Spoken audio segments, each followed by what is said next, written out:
दोस्तों, घूमना किसे पसंद नहीं है। हर कोई चाहता है कि वो उन जगहों पर जाए जहां जाना उसका हमेशा से सपना रहा है। ऐसी एक जगह है, एक आइलैंड, जिस पर आए दिन हजारों टूरिस्ट आते रहते हैं और यहाँ के खूबसूरत नज़ारों का लुत्फ उठाते रहते हैं। और आज भी हम कुछ लोगों को बोट में चिल करते हुए देखते हैं, जिसमें से एक लेडी तो मस्त होकर डाइविंग करने चली गई। कुछ देर बाद इन लोगों को चारों ओर से धुआं उठता दिखाई दिया, जो चीज थोड़ी अजीब भी थी। ऐसा कैसे हो सकता है? लेकिन फिर इन्होंने नोटिस किया कि पानी उबाल मार रहा है। जी हाँ, समुद्र का पानी उबल रहा है। जो लेडी पानी में गई थी उसके शरीर में बस हड्डियां ही बची है, बस क्योंकि सब गल गया है। और इस मंजर को देखकर सभी टूरिस्ट वहां से बोट में भागने की कोशिश करने लगते हैं, पर तभी बोट का नीचे का हिस्सा फट जाता है और गर्माहट के कारण जो भी पानी होता है वो अंदर आने लगता है, जिससे एक एक करके सभी बहुत ही दर्दनाक मौत हो जाती है। इसीलिए कहते हैं दोस्तों, हर खूबसूरत चीज पर एक दाग जरूर होता है। अब चांद को ही देख लीजिए। सीन शिफ्ट होकर पहुंचता है आइलैंड पर, जहां पर हम 4 लोगों के परिवार को देखते हैं, जो हर साल इस आइलैंड पर आते हैं, इस आइलैंड पर नए साल को सेलिब्रेट करने के लिए। इन्हें यहाँ का स्टाफ बखूबी पहचानता और एक अच्छा ट्रीटमेंट भी देता है। जो रूम इन्हें दिया गया है वो बेहद ही खूबसूरत और आलीशान है। पर यहाँ सोफिया को एक इयरिंग मिलती है और हम बता दें कि ये उसी लेडी की है जो कहानी की शुरुआत में पानी में कूदी थी, यानी यहाँ पहले वो रहती होगी। खैर, अब ये सभी फ्रेश हो जाते हैं क्योंकि इन्हें खूब एंजॉय जो करना है। तो वहीं आइलैंड के जियोलॉजिकल सेंटर में हम मारिया नाम की लड़की को देखते हैं, जो आइलैंड पर हर उस चीज पर नजर रखती है जो प्रकृति के कारण हो रही है, जैसे कि कहाँ पर भूकंप आने वाला है, कहाँ पर ज्वालामुखी फटेगा, जिसको नापने के लिए इन्होंने हर जगह जगह पर ट्रांसमीटर लगाए हुए। पर जब इनके बॉस ने न्यूज़पेपर में वो बोट वाले हादसे के बारे में पढ़ा तो उन्हें कुछ ठीक नहीं लगा। इसीलिए इन्होंने अपने लोगों से कहा कि उन्हें ट्रांसमीटर को चेक करने जाना चाहिए। ये कोई हादसा तो नहीं हो सकता। इसीलिए मारिया अपने काम पर लग गई, पर कुछ ऐसे ट्रांसमीटर थे जो कि काम नहीं कर रहे। इसीलिए दोनों ही जंगल में गए, वहां जाकर उन्हें चेक करना शुरू कर दिया। और जब इन्होंने अपने कदम एक केव में रखे और शुरुआत में इन्हें कुछ हैरान कर देने वाली बात का पता चला, जैसे कि वहां जितने भी चमगादड़ थे वो मारे गए और उस केव के पत्थरों से पानी रिस रहा है, जो चीज मारिया को सोचने पर मजबूर कर देती है, क्योंकि इस जगह पर पानी आना असंभव है। खैर, अब वो उस पानी के सैंपल ले लेती है और आगे बढ़ती है अपने ट्रांसमीटर की ओर, जहां उन्हें एक बड़ी सी दरार नजर आती है, जिसके बीच इनका ट्रांसमीटर गिरकर टूट गया था। अब ये सब एक ही जगह पर देखकर मारिया का तो सर चकरा गया। वो फौरन ऑफिस बॉस हेनरी को सब कुछ बताती है और कहा सुनामी के असर लग रहे। लेकिन हेनरी अभी इतनी जल्दी यकीन करने वाला नहीं था। उसका कहना है कि अगर हमने इस आइलैंड को खाली करवा दिया तो कल को कुछ नहीं हुआ तो लोग हमें पागल कहेंगे। इसीलिए कुछ और ठोस सबूत को ढूंढ कर लाओ, उसके बाद ही हम कुछ एक्शन लेंगे।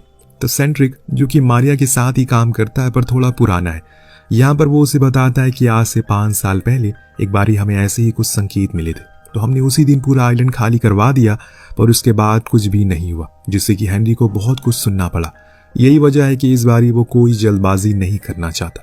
मारिया को उसकी बात ठीक लगती है, इसीलिए वो घर जाकर और भी जानकारी देखना शुरू कर देती है, जैसे कि अगर कोई आपदा भी आ गई तो क्या क्या नुकसान हो सकता है। तभी उसका छोटा भाई ब्रैड, जो कि एक डाइवर है, वो उसे एक हैरान कर देने वाली बात बताता है कि जब आज वो पानी में गया तो उसने देखा कि लाखों की तादाद में कछुए दूसरी जगह पर जा रहे हैं, जो कि बहुत ही अजीब था। वहाँ सोफिया का परिवार अपने दिन की शुरुआत एक अच्छे से ब्रेकफास्ट के साथ करता है, पर यहाँ हमें बार्नार्ड को देखते हैं जो थोड़ा अजीब बिहेव करता है। दरअसल उसे न्यूरोगॉन नाम की बीमारी है, जिसमें इंसान हर आसान चीज को बहुत ही ज्यादा कठिन बना देता है। जैसे कि अभी जिस डिश को उसने ऑर्डर किया है वो उसे मेनू वाले फोटो के साथ कंपेयर कर रहा है, जो कि मैच नहीं हो रही है। इसीलिए उसने उसे खाने से मना कर दिया, पर उसके पिता ने उसे बहुत ही समझाया और फिर खाने को राजी करवा लिया। और इस बीच सोफिया को चार्ल्स नाम की एक लड़की दिखती है, जो उसे देखकर स्माइल करती है। दिन दोनों ही स्विमिंग पूल पर मिलते हैं। तब चार्ल्स उसे बीच पर चलने को कहती है, लेकिन वो अपने भाई को ऐसे अकेले छोड़कर तो नहीं जा सकती, कहीं वो कुछ कर न ले। लेकिन उसके पिता वहीं बैठे थे जो उसे जाने को कहते। बार्नार्ड का ध्यान वो रख लेंगे, जो सुन सोफिया बहुत खुश हुई और फिर वहां से चली गई। इस बीच हम देखते हैं कि होटल का मैनेजर जेनिफर से कुछ ज्यादा ही खुसुल फुसुल कर रहा है, जो देख फेडरिक को थोड़ी जलन महसूस होती है और इस चक्कर में उसका ध्यान भटक गया और अब बार्नार्ड उसे वहां कहीं दिख नहीं रहा है। अब तो पूरा परिवार उसे ढूंढने में लग गया। सभी बहुत परेशान है कि आखिर ये लड़का इतनी देर में कहाँ चला गया। तभी इन्हें बार्नार्ड एक पत्थर पर खड़ा समुद्र में देख रहा है। सभी वहां जल्दी से पहुंचते हैं तो उन्होंने देखा कि हजारों टर्टल एक साथ कहीं जा रहे, यानी कि ब्रैड की बात सही थी। इधर हेनरी एक डॉक्टर के पास जाकर उन लोगों की फोटोज दिखाता है जो कहानी की शुरुआत में मारे गए। पर ये क्या, आज तो डॉक्टर उसके सामने कई ऐसे राज खोल देता है जो सुन उसके कान के सारे पर्दे खुल गए। डॉक्टर का कहना है कि इनकी मौतें डूबने के कारण नहीं बल्कि उबलते हुए पानी में गिरने के कारण हुई है। मैं ये दावे के साथ कह सकता हूँ क्योंकि उस समय पानी में उबाल आ रहा था। ये सुन हेनरी के तो होश उड़ जाते हैं, लेकिन अभी वो किसी से कुछ कहता नहीं है। लेकिन वहां फेडरिक बेचारा तो अपनी खूबसूरत बीवी से ही परेशान था, क्योंकि वो मैनेजर उनके लिए ऐसी सर्विस प्रोवाइड करा रहा है जैसे कि मानो वो कोई सुपर स्टार हो। इन्हीं चक्करों की वजह से इन दोनों के बीच फिर से बहस होना शुरू हो जाती है। इस दौरान हम उनके टेबल पर रखे हुए ग्लास को देखते हैं जो हल्का सा वाइब्रेट होता है, जिसे फेडरिक तो देख लेता है लेकिन इग्नोर मारता है, क्योंकि उसके लिए उसकी बीवी ज्यादा जरूरी है, ना कि ये वाइब्रेशन। पर वहां मारिया और सेंट्रिक अब उस पानी के सैंपल को चेक करते हैं, जिसे उन्हें पता चलता है इसमें मिनरल तो है ही नहीं। जो चीज चौंका देने वाली थी कि ये पानी सीधा समुंदर से आ रहा है। इस चीज को देखने के लिए वो लोग उस गुफा के ऊपर जाते हैं जहां से ये दरार शुरू हुई थी। और जब ये उस दरार को देखते हैं तो इनके तो होश उड़ जाते हैं, क्योंकि वो बहुत ही बड़ी थी। अब ये उसे फौरन अंदर के कुछ सैंपल इकट्ठा करते हैं, लेकिन यहाँ हेनरी को पता चल गया है कि कुछ बहुत बड़ा होने वाला है। उनके ऊपर की अब खतरा मंडरा रहा है, लेकिन अभी भी वो कोई ऑफिशियल अनाउंसमेंट नहीं करता, बल्कि बस गार्ड को सूचित कर देता है कि ऐसा कुछ होने वाला है, पर गारंटी नहीं है, इसीलिए ध्यान रखना। शायद यही उसकी सबसे बड़ी गलती साबित होने वाली है, क्योंकि वहां पर सैंपल ले रहे दोनों लोगों को उसी दरार से अभी स्मोक बाहर आते हुए नजर आता है, जो शायद जहरीला भी हो सकता है। वो फौरन वहां से भागते हैं और जब ऊपर से शॉट को देखते हैं तो अंदाजा हो जाता है कि ये स्मोक अब धीरे धीरे करके पूरे आइलैंड पर फैलना शुरू हो गया। जब बात यहाँ लैब में हेनरी भी देख लेता है, कुछ केमिकल हैं जो नीचे से ऊपर आ रहे हैं। बस वही नहीं था जिसने इसे महसूस किया, बल्कि वहां फेडरिक भी था जो किसी अजीब सी स्मेल को महसूस करता। तो वहीं पहाड़ से उतरते टाइम मारिया गिर गई और चोटिल हो गई। जब उसकी आंख खुली तो उसने खुद को हॉस्पिटल में पाया, पर हेनरी ने आकर उसे बताया कि सेंट्रिक अभी कोमा में है, क्योंकि उसने मात्रा से ज्यादा गैस को इनहेल कर लिया। जो तुम्हारे साथ टूरिस्ट था वो मारे जा चुके। जो सुन मारिया घबरा गई। उसने कहने लगी, देखा मैंने कहा था ना कि कुछ गड़बड़ है, आप जल्दी से मेयर को इन्फॉर्म कर दीजिए। पर दोस्तों अभी भी हेनरी अपनी बात पर अड़ा रहता है। उसका कहना था कि वो गैस सिर्फ वहीं तक फैली है, यहाँ नहीं आएगी। हो सकता है कि वो वहीं से खत्म भी हो जाए, तो खामखा हम लोगों को परेशान क्यों करे। जो सुन मारिया तो आग बबूला हो गई। कहा कि आप जैसे गवर्नमेंट ऑफिसर की वजह से सालों पहले मेरी माँ सुनामी में मारी गई, क्योंकि आप खुद की जॉब के बारे में सोच रहे, ना कि लोगों की जान की। लेकिन मैं इतना जरूर कह सकती हूँ कि जो कुछ भी होगा वो बहुत ही भयानक होगा, इसीलिए हमारे पास समय बहुत ही कम है। पर अभी भी हेनरी नहीं मानता। इसके बाद अब मारिया अपने भाई को कॉल करके वापस घर आने को कहती, जो कि अभी समुद्र में होता है। सीन कट होकर पहुंचता है सोफिया पर, जो कि चार्ल्स को एक लड़के के साथ देखकर थोड़ा पॉजिटिव हो जाती है, जिसमें हमें ये पता लगा कि वो उसे लाइक करने लगी है। पर आज उसे ये देखकर बहुत बुरा लगा, इसीलिए वो अपने कमरे में जाकर खूब रोती है। मगर बाहर तो उसका परिवार तो पहाड़ पर जाकर घूमने का प्लान बना रहा है, लेकिन ये क्या। तभी एक आदमी आकर उन्हें वहां जाने से वार्न करता है, क्योंकि उसने सुना है कि वहां पर एक जहरीली गैस फैल रही है और आपका बेटा भी तो 2 दिन पहले गुम हो गया था, इसीलिए बेहतर है कि यहीं पर उसका ख्याल रखिए। अब यहाँ ब्रैड की गुम हो जाने वाली बात को सुनकर जेनिफर का तो माथा गर्म हो जाता है, क्योंकि उसे इस बारे में अभी तक पता नहीं था। वो फेडरिक पर खूब चिल्लाती है कि मैंने इस बच्चे का 17 साल ख्याल रखा, लेकिन तुम एक दिन नहीं रख सकते। क्या तुम्हें पता नहीं है कि हमारा बेटा नॉर्मल नहीं है। इतना सब कुछ ठीक था, लेकिन फिर फेडरिक कुछ ऐसा कह देता है जिसे ये हमें जानने को मिला, जो सोफिया है वो असल में फेडरिक की सौतेली बेटी है। और इस बात को वो सुन भी लेती है और बहुत रोती है। हालांकि उस बारे में उसे पहले से पता था, लेकिन कभी भी उसने ये नहीं सोचा था कि उसके पिता ऐसा कुछ कहेंगे। इसीलिए उसने वहां से अपने अंकल जॉन को कॉल किया, जो कि नॉर्वे की फॉरेन मिनिस्ट्री में काम करते हैं। सोफिया ने उनसे कहा कि वो उसका टिकट करवा दे, क्योंकि अब वो यहाँ पर रहना नहीं चाहती। पर जॉन उसे समझाता है कि तुम्हें खुद को मजबूत करना होगा। हर घर में माँ बाप की लड़ाइयाँ होती रहती है, पर ऐसा नहीं है कि वो तुमसे प्यार नहीं करते। लेकिन दोस्तों सोफिया ने मन बना लिया है, क्योंकि आज की बातों ने उसे पूरी तरीके से तोड़ दिया। उसने खुद की सेविंग से टिकट करवाया और फ्लाइट में आ गई। यहाँ जियोलॉजिस्ट सेंटर में हम हलचल को महसूस करते हैं। सभी के चेहरे पर डर की शिकंज है, क्योंकि उनके मीटर पर काफी सारी ऐसी वेव बन रही हैं जो आज से पहले कभी नहीं बनी। तो वही फ्लाइट उड़ने को है, लेकिन तभी सोफिया के पास चार्ल्स के मैसेज आया। वो असल में बस उसका एक दोस्त है। मुझे नहीं पता कि तुम मेरे लिए इतना पॉजिटिव हो, जिसके लिए मैं सॉरी कहती। इधर हेनरी को अब यकीन हो चुका है, इसीलिए वो सीधा मेयर के पास जाकर उन्हें इस बारे में बताता है। तो वो पूछती है, क्या तुम्हें पूरा कंफर्मेशन है? तो हेनरी कहता है कि हाँ, मेरी रिसर्च के मुताबिक कुछ बड़ा होने वाला है, इसीलिए हमें जल्दी ही कुछ करना होगा। सबसे पहले तो जितनी भी फ्लाइट उड़ने वाली है उन्हें टेक ऑफ से रोकना, क्योंकि इस आपदा के 3 स्टेज हो सकते हैं। सबसे पहले तो ज्वालामुखी फटेगा, फिर सुनामी आएगी और अंत में सब कुछ तबाह हो जाएगा, यानी कि पानी में समा जाएगा। और इसीलिए प्लीज अब जल्दी से हायर अथॉरिटीज से बात करिए, हमें कुछ करना चाहिए, क्योंकि टाइम बहुत ही कम है। जो सुन मेयर मान गई, पर दोस्तों अब देर हो गई, क्योंकि एक फ्लाइट तो कब का टेक ऑफ हो गई है। और तभी एक ज्वालामुखी भी फट गया, जिसके फेडरिक ने अपनी आंखों से देखा। उसके लिए बहुत ही डरावना मंजर था। पूरे आइलैंड पर अफरा तफरी मच गई। असली शोर तब मचा जब वो उड़ी हुई फ्लाइट उस ज्वालामुखी की राख की चपेट में आ गई, जिससे कि वो पूरा प्लेन वहीं क्रैश हो गया। जब इस चीज की खबर जॉन देखता है तो वो फौरन जेनिफर को कॉल लगाकर बताता है क्या सोफिया ठीक है, क्योंकि वो मुझसे टिकट करवाने को कह रही थी। शायद आप दोनों में कुछ बहस होगी। ये सुनकर वो फौरन उसके रूम में गई, लेकिन वहां तो वो थी नहीं, ना ही उसका पासपोर्ट था। यानी कि जिस बात का डर से सता रहा था कहीं वो सच तो नहीं है। दोनों ही भागते हुए हॉस्पिटल गए, पर वहां सोफिया कहीं नहीं थी। इसके बाद उन्होंने पैसेंजर लिस्ट को चेक किया, पर सोफिया का तो कहीं भी नाम नहीं था, जो चीज उन्हें थोड़ी राहत की सांस देती है। लेकिन अगर वो कहीं नहीं है तो आखिर कहाँ गई? यही सोचते सोचते ये दोनों घर आ गए, जहां पर सोफिया पहले से बैठी थी। जो ये देख दोनों ही उसे गले से लगा लेते हैं। अपनी जो कोई भी गलतियां थी उसके लिए उसे माफी मांगते हैं। जो भी कुछ उसने उस दिन सुना, अब उस चीज को कभी भी वो अपने मुंह से नहीं निकालेगा। हमें माफ कर दो। जब जॉन को भी पता लगा कि उस फ्लाइट में नहीं है वो, तो उसे भी चैन की सांस आई। लेकिन यहाँ हेनरी के और साथियों के बीच में अब सब कुछ उथल पुथल हो रहा है, क्योंकि मेयर ने प्राइम मिनिस्टर और प्रेसिडेंट से बात करके उन्हें सब कुछ बता दिया। उन्होंने फौरन इवैक्यूएशन का ऑर्डर दिया। जो सुन हेनरी अपने लोगों से कहता है कि तुम सभी अपने परिवार को लेकर यहाँ से चले जाओ, मैं यही रहूंगा क्योंकि मुझे कुछ और रिसर्च करनी है। ऐसा नहीं है कि मारिया ने उसे समझाया नहीं, लेकिन वो मानने को राजी नहीं, इसीलिए उसने उसे नाम आंखों से अलविदा कहा और फिर वहां से सीधा अपने घर आ गई। पर ब्रैड तो उसका फोन ही पिक नहीं कर रहा है। अब वो कहाँ चला गया? इधर सब कुछ ठीक हो जाने पर सोफिया पूल के पास बैठी, तभी उसके पास चार्ल्स आई। उसने उससे कहा कि तुम्हारे मैसेज की बदौलत ही मैं जिंदा हूँ, वरना कब का मर जाती। जो सुन दोनों ही किस कर लेते हैं, तब सोफिया ठान लेती है कि वो किसी भी हाल में अपने पेरेंट्स को इस बारे में बता देगी। दोस्तों, कितनी ही अजीब बात है ना, एक जगह पर इतना सब कुछ सही है, पर वहीं दूसरी ओर मारिया की हालत खराब है। उसे कहीं से भी ब्रैड का पता नहीं चल रहा। लेकिन इतने में उसे कॉल आती है कि उसका भाई एक क्लब में। वहां तुरंत ही पहुंचे तो उसने देखा कि पुलिस वाले उसके भाई को लेकर जा रहे, और उसने उससे बहस करना शुरू कर दिया, यहाँ तक कि हाथापाई भी, जिसके चलते भी उसे अंदर कर दिया गया। अंत में पता लगा कि उसका भाई तो क्लब के अंदर ही था, यानी कि अब मारिया को आने वाली रातें जेल में ही काटनी होगी।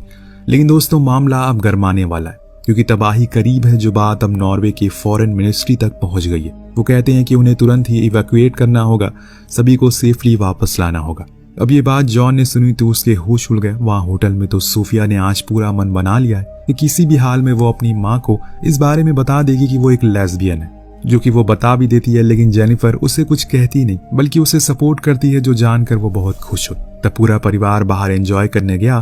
पर दोस्तों, इस कहानी में एंजॉयमेंट अब बस यहीं तक थी। जॉन के कई बार कॉल करने के बाद फाइनली जेनिफर ने फोन उठाया। जो उसने सुना तो उसके होश उड़ गए, क्योंकि अब उसके पास सिर्फ 20 मिनट बचे हैं। एयरपोर्ट बंद हो गया है। कुछ फेरीज हैं जो उन्हें दूसरे आइलैंड पर लेकर जाएंगी, इसीलिए जल्दी करना होगा। तो जेनिफर ने फौरन अपने परिवार को पूल से बाहर आने को कहा और सभी के सामानों को पैक करके बाहर आ गया। लेकिन ये क्या, कोई भी टैक्सी बाहर नहीं आई। अब क्या करे? इतने फेडरिक को एक कार दिखी तो उसने चुरा लिया, वहां से भाग निकला। वहीं दूसरी ओर ब्रैड अपनी बहन के पास गया और कहा कि वो किसी भी हाल में उसे फ्री करवा देगा, जिसके बाद वो दोनों ही यहाँ से निकल जाएंगे। धीरे धीरे करके अब आइलैंड की अफरा तफरी मचना और ज्यादा बढ़ गई।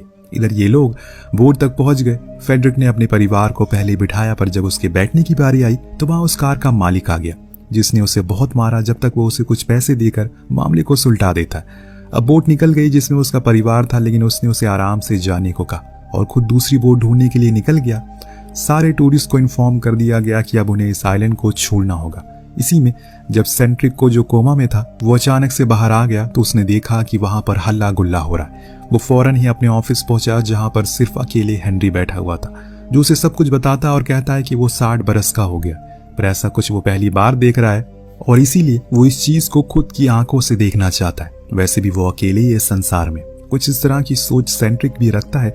इतने में सारे ट्रांसमीटर खराब हो जाते हैं और नो सिग्नल का सिंबल आता है, जो देख वो समझ गया कि तबाही समय से पहले आ रही है।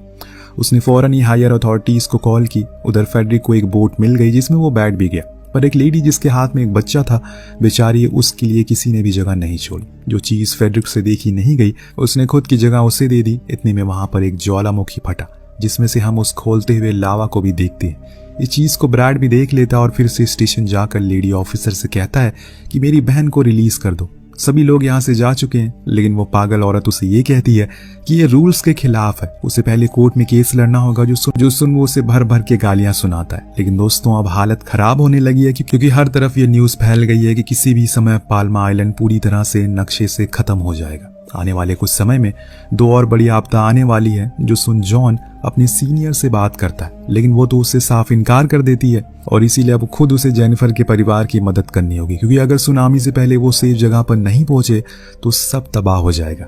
इतने में हम उसी पुलिस स्टेशन को देखते हैं जहां पर एक मेल ऑफिसर आकर सभी लॉक को खोलने को कहता है, पर अभी भी वो लेडी ऑफिसर उससे कहती है कि इससे मेरी जॉब चली जाएगी। जो सुन वो कहता है कि अबे तुझे तेरी जॉब की पड़ी है, बाहर देख लावा बहकर नीचे आ रहा है, जल्दी कर।